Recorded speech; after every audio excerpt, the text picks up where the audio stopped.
শেহতীয়াভাৱে অসমত কিছু পৰিৱেশ আমি দেখা পাইছো। আমি অল আছাম ডিজিটেল মিডিয়াই এই পৰিৱেশটোৰ ওপৰত দুটামান কথা ক'বলৈ বিচাৰিছো যে পোৰ্টেল ডিজিটেল মিডিয়া বা এনে ধৰণৰ কিছুমান কথাৰে অসমৰ সাংবাদিকক বিভিন্ন ধৰণে তুচ্ছ তাচ্ছিল্য কৰা পৰিৱেশ এটা দেখা গৈছে।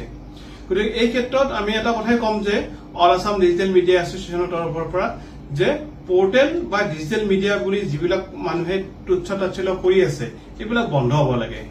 আৰু এটা কথা আমি স্পষ্ট কৰি দিব বিচাৰিছো যে আচলতে পোৰ্টেল যিটো শব্দ এই শব্দটো পৰিহাৰ কৰিব লাগে, কিয়নো অসমত যিবোৰ চেনেল চলি আছে এইবোৰ ডিজিটেল চেনেলহে, আৰু ডিজিটেল চেনেল আৰু পোৰ্টেলৰ মাজত এটা পাৰ্থক্য আছে। গতিকে সেই কথাখিনি জনা উচিত। এনে যধে মধে পোৰ্টেল বুলি কৈ সমালোচনা কৰাটো কিন্তু উচিত হোৱা নাই।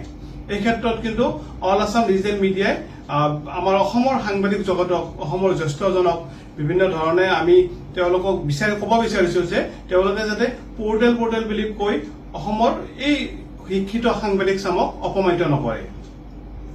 আৰু শেহতীয়াকৈ কেইটামান চেনেলৰ আভ্যন্তৰীণ মনোমালিন্যৰ কাৰণে কিছু পৰিৱেশ আমি দেখা পাইছো। এই কথাবোৰে কিন্তু অসমৰ সংবাদ জগতক লজ্জিত কৰিছে, কাৰণ ব্যক্তিগত কাজিয়াবোৰ গৈ অসমৰ সাংবাদিকৰ মাজত বিভিন্ন বিভাজনমুখী কথা বতৰা চলা পৰিলক্ষিত হৈছে। এই কথাবিলাকে কিন্তু আমাক দুখ দিছে, কিয়নো আমি যদি শেহতীয়াকৈ চাওঁ যে এনি ভাৰত বুলি এটা চেনেলৰ কথা কৈছে, আৰু এই চেনেলটোৰ আলম লৈ অসমৰ ডিজিটেল মিডিয়াক বিভিন্ন ধৰণে প্ৰশ্নৰে থকাসৰকা কৰা দেখা গৈছে। এই ক্ষেত্ৰত অকণমান অধ্যয়নৰ প্ৰয়োজন আছে, কিয়নো এনি ভাৰত নামৰ যিটো চেনেল, এই চেনেলটো কিন্তু ডিজিটেল চেনেল বা পোৰ্টেল চেনেল নহয়। এই চেনেলটো হ'ল কেবল চেনেল, আৰু এই চেনেলটোৱে চৰকাৰৰ ফালৰ পৰা বিভিন্ন ধৰণে বিজ্ঞাপন লাভ কৰি আছে। আৰু ছেটেলাইট আৰু এই কেবল চেনেলটোৰ যুদ্ধৰ মাজত আমাৰ যিখিনি ডিজিটেল মিডিয়া আছে এইখিনিক টানি অনাটো উচিত হোৱা নাই, কাৰণ এই যুদ্ধখন আৰম্ভ হৈছে এটা ছেটেলাইট চেনেল আৰু এজন জ্যেষ্ঠ সাংবাদিক আৰু এটা কেবল চেনেলৰ মাজতে হৈছিলে আৰম্ভ।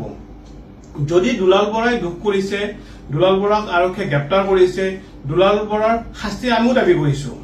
দুলাল বৰাক শাস্তি দিয়াত আমাৰ আপত্তি নাই, কিন্তু দুলাল বৰাৰ ঘটনাটোক লৈ যি মেৰুকৰণ কৰা হৈছে, যি ডিজিটেল মিডিয়া সাংবাদিকক তুচ্ছ তাচ্ছিল্য কৰা হৈছে, এয়া কিন্তু উচিত হোৱা নাই। আৰু শেহতীয়াভাৱে আমাৰ সন্মানীয় জনসংযোগ মন্ত্ৰীক বিভিন্ন ধৰণে সাংবাদিকে প্ৰশ্ন কৰিছে, আৰু সেই প্ৰশ্নৰ আলমত জনসংযোগ মন্ত্ৰীগৰাকীয়েও কিছু কথা কৈছে যে পোৰ্টেলক নাকি লগাব হ'ব বা ডিজিটেল মিডিয়াক নাকি লগাব হ'ব। কিন্তু জনসংযোগ মন্ত্ৰী হিচাপে তেখেতৰ কিছু কথা জ্ঞাত হোৱাটো উচিত যে আমাৰ সঁচাকৈ এইবোৰ পোৰ্টেল নেকি, কাৰণ এইটো পোৰ্টেল নহয়, এইটো ডিজিটেল মিডিয়া।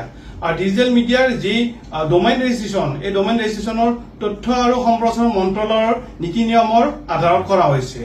আৰু এই ক্ষেত্ৰত আমি স্পষ্টভাৱে অসম চৰকাৰক ক'ব বিচাৰো যে আইন এখন আনক, যিখন আইনেৰে আমি সমমৰ্যাদা সম অধিকাৰেৰে ডিজিটেল মিডিয়াৰ সাংবাদিকখিনি জীয়াই থাকিব পাৰো।